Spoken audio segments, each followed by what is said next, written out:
या ठिकाणी ही कढई छान तापलेली आहे. यात आपण आता 2 चमचे तेल घालूया. यात आपण 1 चमचा जिरे घालूया, 1 चमचा मोहरी, 2 हिरव्या मिरच्या. तुम्ही तिखट तुमच्या आवडीप्रमाणे घालायचं आहे. माझा लहान मुलगा तिखट खात नाही त्यामुळे मी कमी घातलं. आणि तशाही ह्या हिरव्या मिरच्या खूप तिखट आहेत. आणि एक बंच घ्यायचं आहे, म्हणजेच एक मोठी कुडी घ्यायची आहे लसणाची. जर तुमची लसणाची कुडी मोठी असेल तर तुम्ही 6 मोठ्या पाकळ्या घ्या आणि त्या बारीक अशा चिरून घ्या. तर या ठिकाणी मी 7-8 मोठ्या लसणाच्या पाकळ्या घेतल्या आहेत आणि त्या मी चिरून घेतल्या आहेत. यात आपण थोडासा हिंग घालूया, अर्धा चमचा हळद घालूया. या ठिकाणी मी अर्धा वाटी मुगाची डाळ धुवून ठेवलेली होती 15 मिनिटासाठी.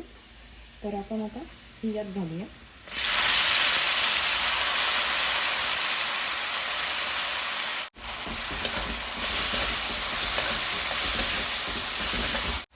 या ठिकाणी 4 जोड्या कांद्याची पातशी घेतलेली, ती मी बारीक चिरून स्वच्छ धुवून घेतलेली आहे, ती पण यात घालूया.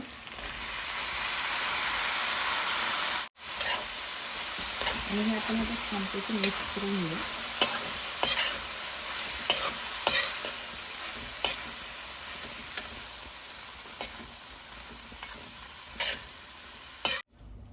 अर्धा चमचा मीठ घालूया. मिठाचं प्रमाण तुमच्या आवडीप्रमाणे घालायचं आहे. हे आपण आता पुन्हा एकदा मिक्स करून घेऊया.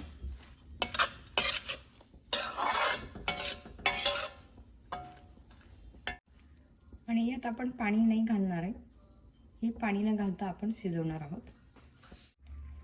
चला आपण आता हे 10 मिनिटासाठी झाकून ठेवूया. 10 मिनिट झालेले आहेत. आपण आता झाकण काढूया. हे बघा भाजी किती होती आणि किती झाली. आपण आता ही पुन्हा एकदा हलवून घेऊया.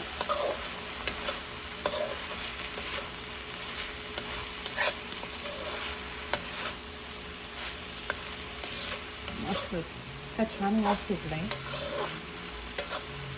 मस्तपैकी आपली ही कांद्याची पात भाजी बनवून तयार झालेली आहे.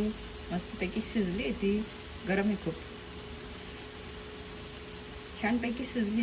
हे बघा दाखवते, डाळसुद्धा हे बघा शिजली, दिसली डाळ पण आपली छान शिजलेली आहे.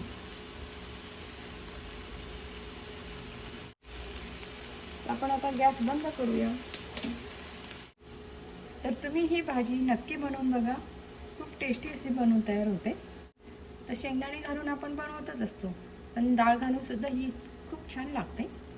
तर तुम्ही ही लंच बॉक्सला सुद्धा नेऊ शकता, मुलांना पण लंच बॉक्सला देऊ शकता. आणि हेल्दीसुद्धा आहे, प्रोटीन पण आहे त्यात, ओके नाही. डाळ घातली म्हणजे प्रोटीन आलंच. तर तुम्ही ही नक्की बनवून बघा.